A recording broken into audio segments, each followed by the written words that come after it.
আসসালামু আলাইকুম। আজকে আমরা ষষ্ঠ শ্রেণীর ষষ্ঠ সপ্তাহের গার্হস্থ্য বিজ্ঞান অ্যাসাইনমেন্টের সমাধান করব। তো চলো আমরা প্রশ্নপত্র দেখি। তো প্রশ্নপত্রটি তোমাদের সবার কাছে আছে। আমরা প্রশ্নের উত্তরে চলে যাই। তো প্রথম প্রশ্ন হচ্ছে যে শিশুর বিভিন্ন বৈশিষ্ট্যের উপর ভিত্তি করে শিশুকালকে বিভাজন করার প্রয়োজন আছে কি? উত্তরের সপক্ষে যুক্তি দাও। তো এটা হলো আমাদের প্রশ্ন।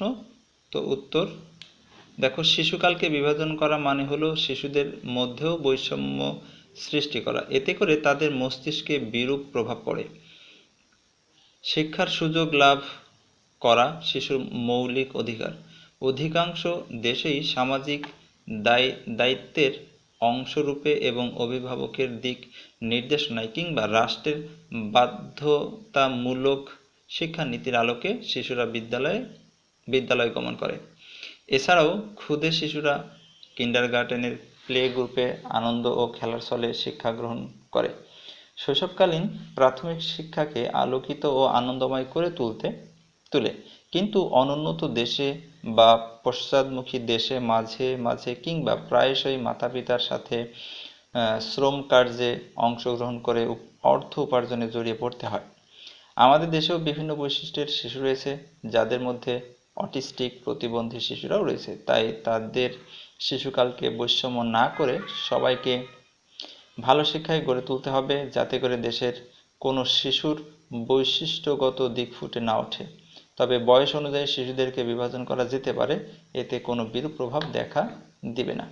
আচ্ছা, এরপরে প্রশ্ন হচ্ছে যে বাবা মা ও শিক্ষককে কিভাবে সম্মান করা উচিত, এবং খ হচ্ছে তোমার শ্রেণীতে একজন দৃষ্টি প্রতিবন্ধী বন্ধু আছে, তার প্রতি তোমার আচরণ কেমন হবে। তো অ্যান্সারগুলো দেখি আমরা। তো উত্তর, বাবা মায়ের প্রতি সম্মান। বাবা মায়ের প্রতি শ্রদ্ধাশীল হতে হবে। বাবা মা যা বলে তা শুনতে হবে এবং পালন করতে হবে। বাবা মায়ের প্রতি যত্নশীল হতে হবে। বাবা মায়ের অসুখ হলে সেবা করতে হবে। বাড়ির কাজে তাদের সাহায্য করতে হবে।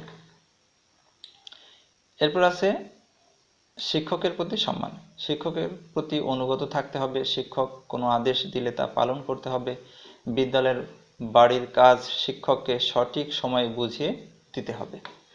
এরপরে খ ছিল তোমার শ্রেণীতে একজন দৃষ্টি প্রতিবন্ধী বন্ধু আছে, তার প্রতি তোমার আচরণ কেমন হবে।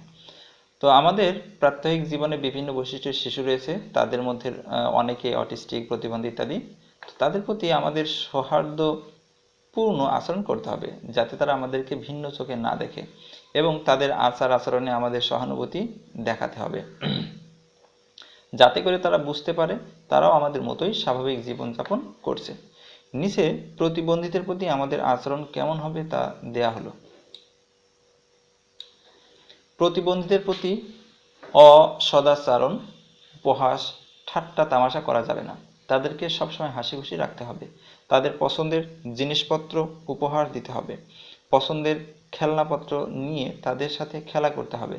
যতটুকু সম্ভব তাদের সময় দিতে হবে। এরপরে আরেকটি প্রশ্ন হচ্ছে, বিভিন্ন প্রাকৃতিক দুর্যোগের পূর্বাভাস জানার পর তুমি কি ধরনের খাবার মজুত করবে, কেন, এসব খাবারকে কি বলা হয়।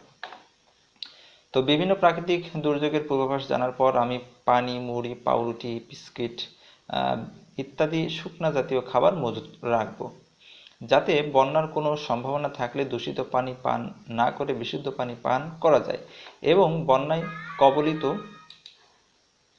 হয়ে বাড়িঘর ডুবে গেলে খাবারের বিভিন্ন ধরনের স্বল্পতা দেখা দেবে। সেই স্বল্পতা এড়াতেই মুড়ি, পাউরুটি, বিস্কুট ইত্যাদি খাবার মজুদ রাখবো।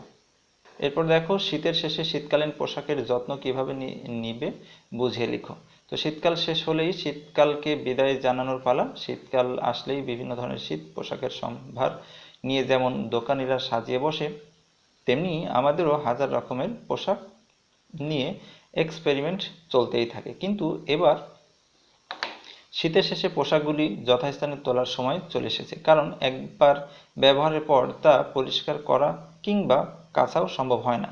কিন্তু শীতের শেষে সমস্ত পোশাক পরিষ্কার করা আবশ্যক। সামান্য একটু পরিচর্যা করলেই শীত পোশাককে নতুনের মতো রাখা যায়।